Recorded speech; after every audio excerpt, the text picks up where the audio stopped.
Well, Jimmy Kimmel was fired because he had bad ratings more than anything else, and he said a horrible thing about a great gentleman known as Charlie Kirk. We had some new lows over the weekend with the MAGA gang desperately trying to characterize this kid who murdered Charlie Kirk as anything other than one of them and doing everything they can to score political points from it. And Jimmy Kimmel is not a talented person. He had very bad ratings, and they should have fired him a long time ago. So, you can call that free speech or not.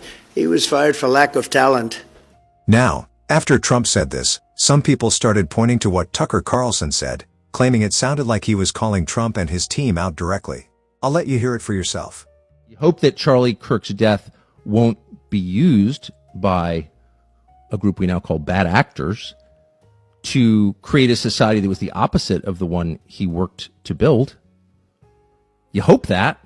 You hope that a year from now, the turmoil we're seeing in the aftermath of his murder won't be leveraged to bring hate speech laws to this country. And trust me, if it is, if that does happen, there is never a more justified moment for civil disobedience than that, ever. And there never will be. Because if they can tell you what to say, they're telling you what to think. There is nothing they can't do to you because they don't consider you human. They don't believe you have a soul.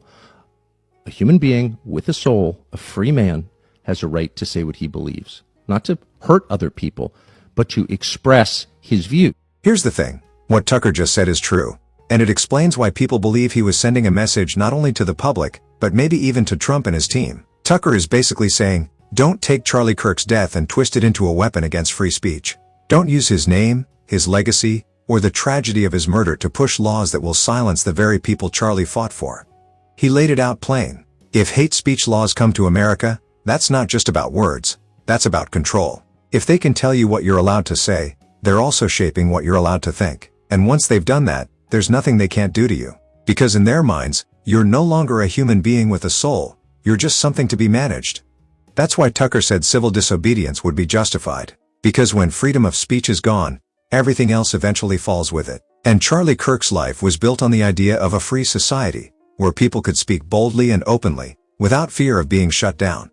So when you put Trump's comments next to Tucker's warning, that's where the speculation comes in. Trump brushed off Jimmy Kimmel's cancellation as a ratings problem, but Tucker's words sound like a reminder that this isn't about ratings, or TV shows, or personalities. This is about the future of freedom itself. That's why people think he was, in a way, pushing back on Trump and telling everyone, especially those in power, not to lose sight of what really matters.